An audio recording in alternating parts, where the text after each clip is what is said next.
Good morning, everybody. Welcome to another episode of Environmental Social Justice. I am your host, Wendy Nystrom. Today, we have our returning guest. We have Mr. John Williams. He is the chairman and CEO of Impact Infrastructure, the makers of Autocase software. Welcome back, John. Thanks, Wendy. Thanks for having us. Of course. And today we have a new guest. We have Katelyn Lawson. Now, Katelyn, since you are new and John's been here, this is his third time, I'm going to go to a little more background on you. So you are the vice president of product at Autocase, and you're responsible for the development of Autocase's software.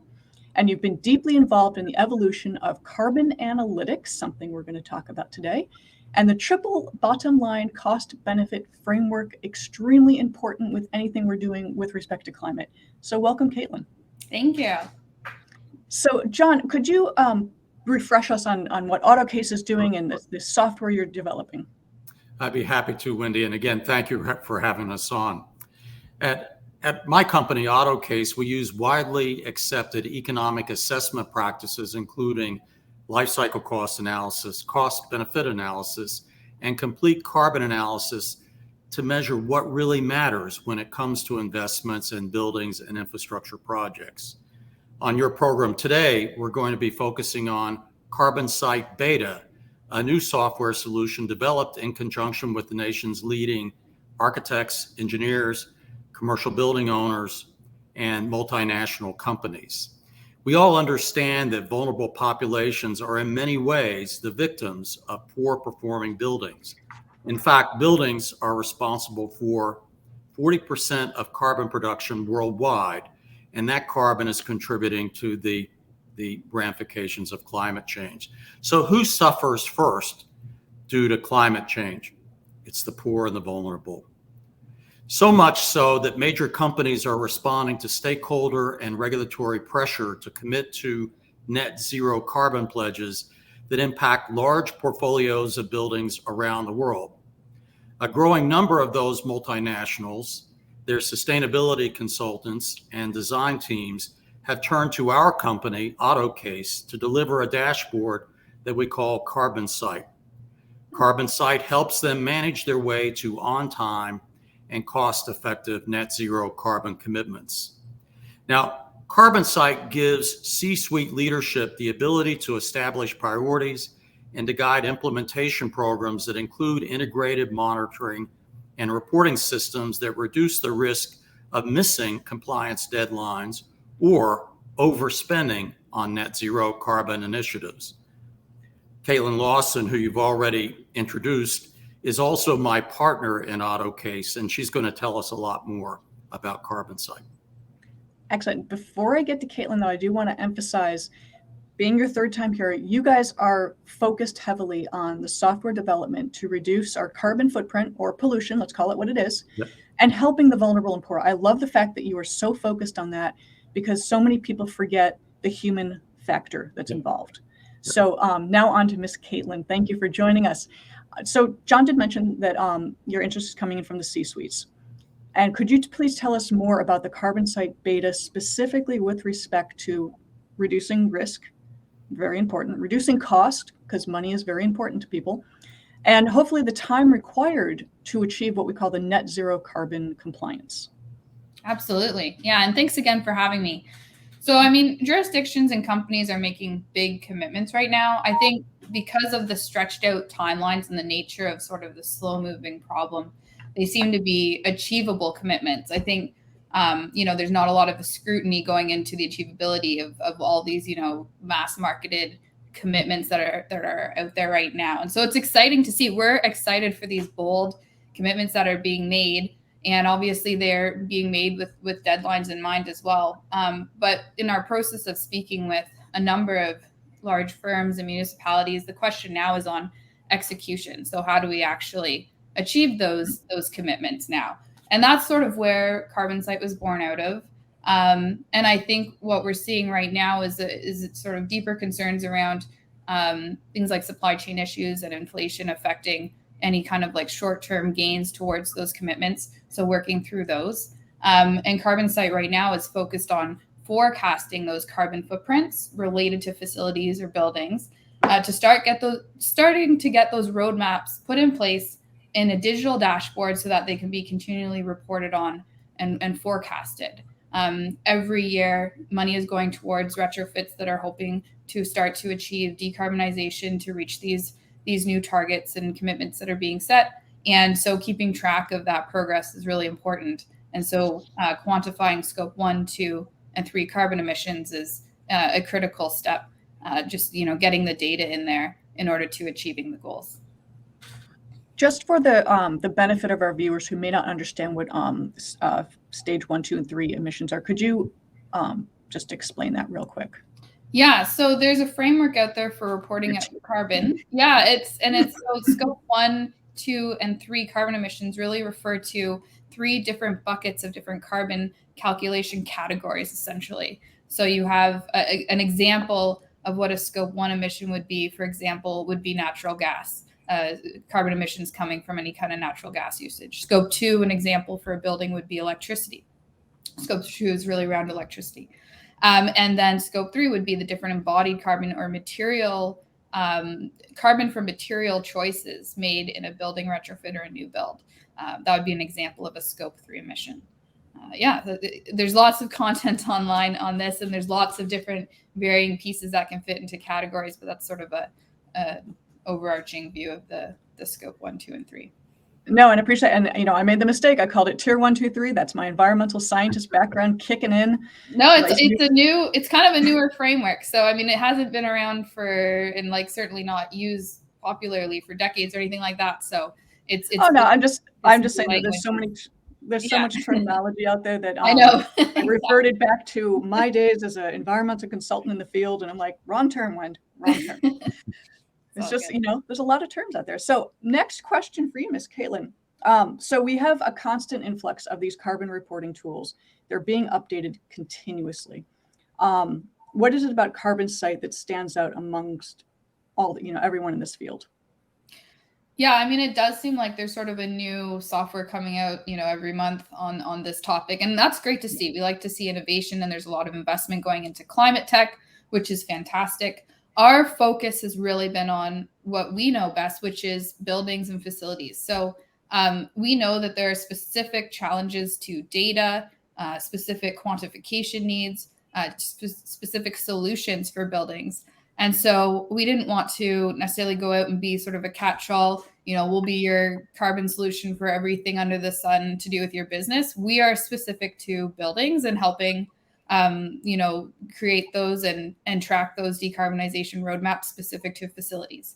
Like I said, they have specific data and quantification needs. So that's what's built into CarbonSight, just to ensure that, the solution that we're providing is actually going to help people achieve those goals.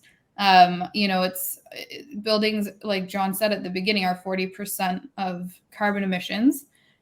And so you need to be thinking about your facilities, your buildings, if you are going to, hit any kind of meaningful carbon target that has been set. It's a big part of your footprint. So specific solutions are needed with regard to buildings. So that's what we're focused on. Could I add one point, Katelyn? Of course. I'm sort of amazed by the fact that a lot of these new software solutions don't really focus much on buildings. And what amazes me is that most every public company has facilities. Yeah. And that's probably the best place to start if you're going to try to reduce your carbon footprint. So we're just glad to be in this market and glad to be filling this space because it's needed. And the other thing I'll say is buildings are one thing that just about everybody understands. They think they live in a building, they work in a building, they go to school in buildings, they heal in buildings, they make money in buildings. Yet there seems to be a gap in this area, and we're filling that gap. And the accurate data is the most important thing you can offer. Yeah. Because without data, it's just you're kind of flying blind without it. Well, and you know what, Wendy, it's not only accurate data, it's granular data. Yes. We have to defend, our findings. Yeah, and you guys definitely have the granular data from even with the Environmental Justice Toolkit. That was extraordinary granular data that you had. But Katelyn, back to you. Can you show us, maybe take a look under the hood of what y'all are working on? Absolutely. Yeah, I'd love to show you. Just bear with me while I share my screen here and I'll give you a little bit of an intro into what we've been working on. Excellent. And I believe that buildings contribute about 40% of our carbon emissions or pollution. Yeah, it's a high number, folks. It's nothing to you can't meet a net zero goal unless you've addressed your buildings. Yes. So this is CarbonSight. And so I'll just start by saying this product right now is in beta. We're working with some, firms to build out what is really critical. And so we have sort of a beta version of this that is available now. It did take us quite a while. We were working with some major companies to be able to get this first initial beta version out. And but we were excited to have it, and this is sort of a continual process. There's lots of new features that we're excited about adding, and I'll touch on them too. But I'll show you just a few things today, just to give you a taste of what we're talking about. And I think right now a lot of firms are in the process of setting up what the plan is going to be. And so we're really trying to. I'm up here in Toronto as a Canadian, and we're trying to basically, skate to where the puck's going to be, not necessarily where it is right now.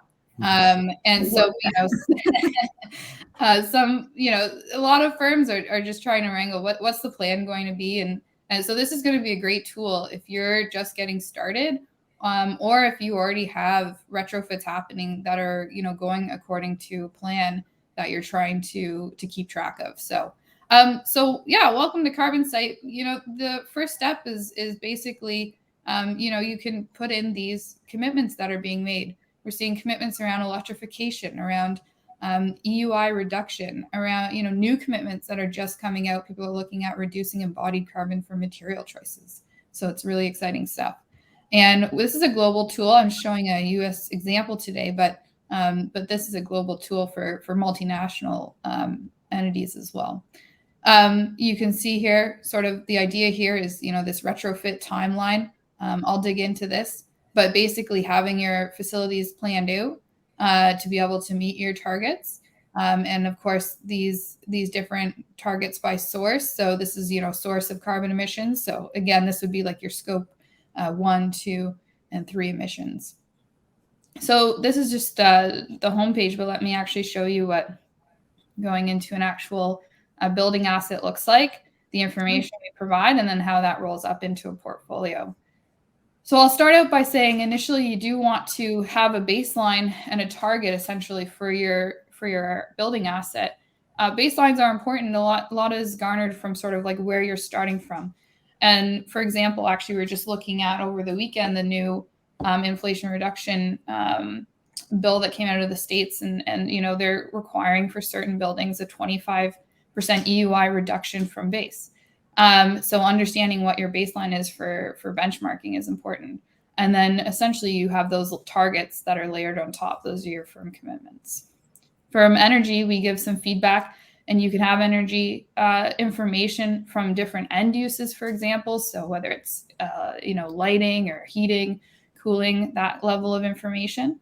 And same with material choices. We have some really great partners in 𝑦𝒑𝒂𝒎𝒊𝒏𝒈 and Tally, as well as sort of our own simplified carbon material choice upload functionality. So what we've done here, like I mentioned before, there's specific needs around data and solutions for buildings. And so we've integrated and worked with partners and data sets that are specific to buildings to make that workflow really straightforward.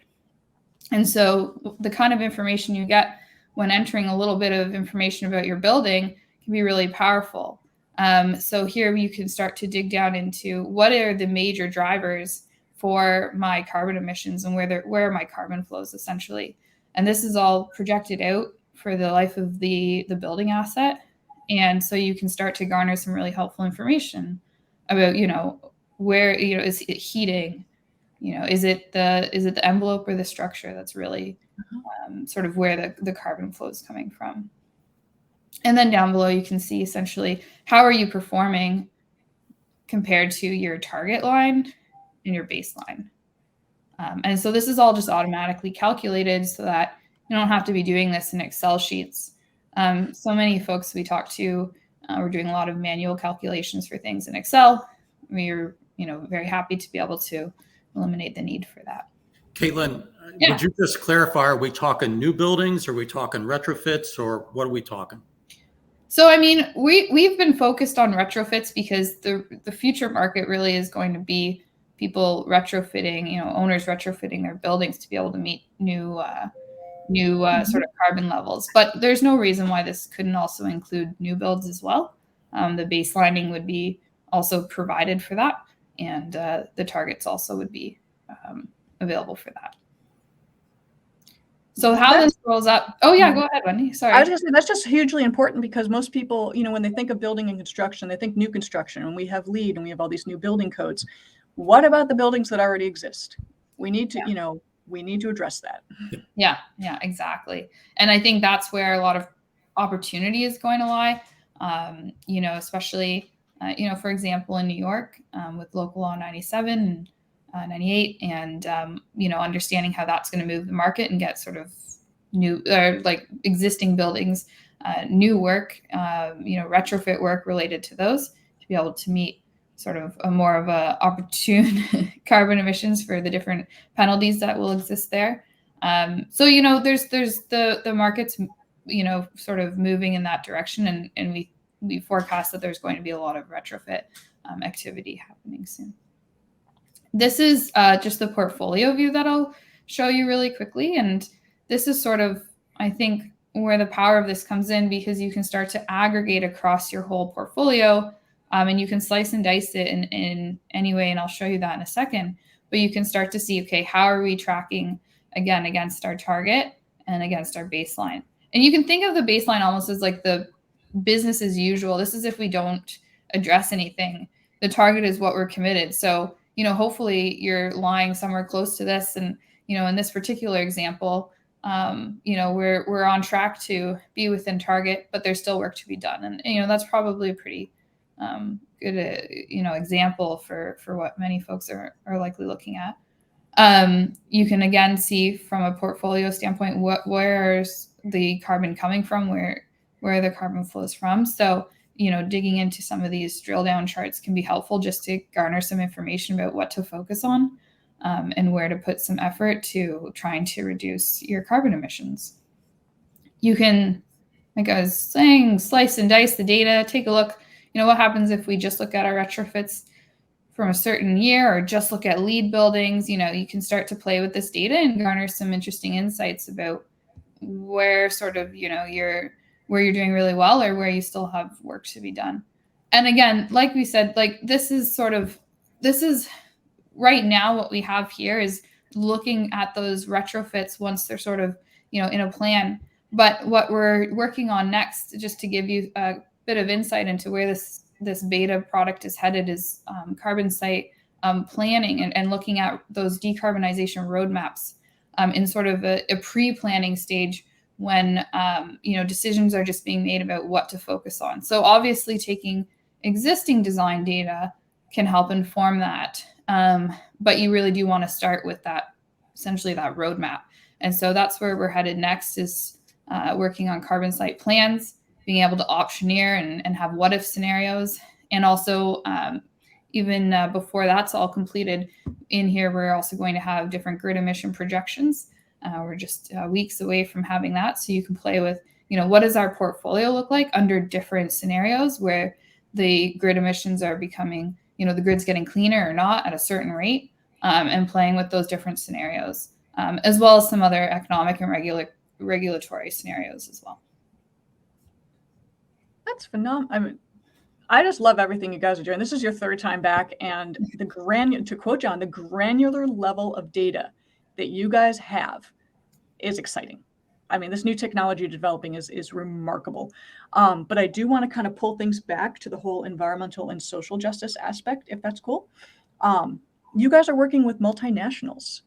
That's very exciting stuff. How does this affect our, vulnerable populations and pulling together social justice and diversity, equity, and inclusion? Well, Wendy, the multinationals hold many of the cards when it comes to climate. Yes. And more they understand the need to step up and do what's needed, not only to protect themselves, but also their customers and their shareholders. And right now, they're seeing new regulations that are focusing on impact materiality as well as financial materiality. And facility performance is a perfect place to start as they demonstrate leadership in this area. That same leadership can be engaged in activity that lifts people first, but also addresses the most vulnerable while also healing our planet. So CarbonSight helps CEOs, CFOs, and chief sustainability officers bridge the gap between corporate aspirations and actual operational performance. And as a result, they're building everybody's confidence that not only are they going to make their commitments, or they're going to keep their commitments, and they're going to hit them on time, but at the least cost possible. And so we think it's a good place to bet, and particularly globally, we think the multinationals are leading the way, and we're happy to be there to help them. Yeah, actually, if I can, I was reading an interesting report, I think PwC put it out, that 82% of senior leaders in the UK right now have ESG targets in their pay structure. And so I think what you're seeing, one of the questions off the top was, around risk. There is great risk to companies who are not paying attention to this. And so, any kind of quantifying of what you're doing, I think, is hugely beneficial to any kind of company, and especially these large multinational companies. So, because there's these commitments are being made, and then I think they're being held accountable to them too. I'm glad you brought that up, because I came from the insurance industry, I did environmental pollution risk. And a lot of the executives in the past 5 years or so, their executive pay and bonuses were being tied to their ESG goals. And when you start playing with people's salaries and their money and their bonuses, they're going to start paying attention. So actually, it's very important. CarbonSight was born out of, we were approached by a massive global company that had made a net zero carbon commitment, but they were assuming that a collection of contractors and mid-level employees around the world were going to just figure it out. Yep. And oh, by the way, without a major capital commitment from the CFO. And it didn't take long for them to realize, no, this is going to get to be problematic if we just assume things are going to happen rather than take charge of our own fate. So we were engaged to create what is today CarbonSight to help them manage their global portfolio first from a C-suite perspective.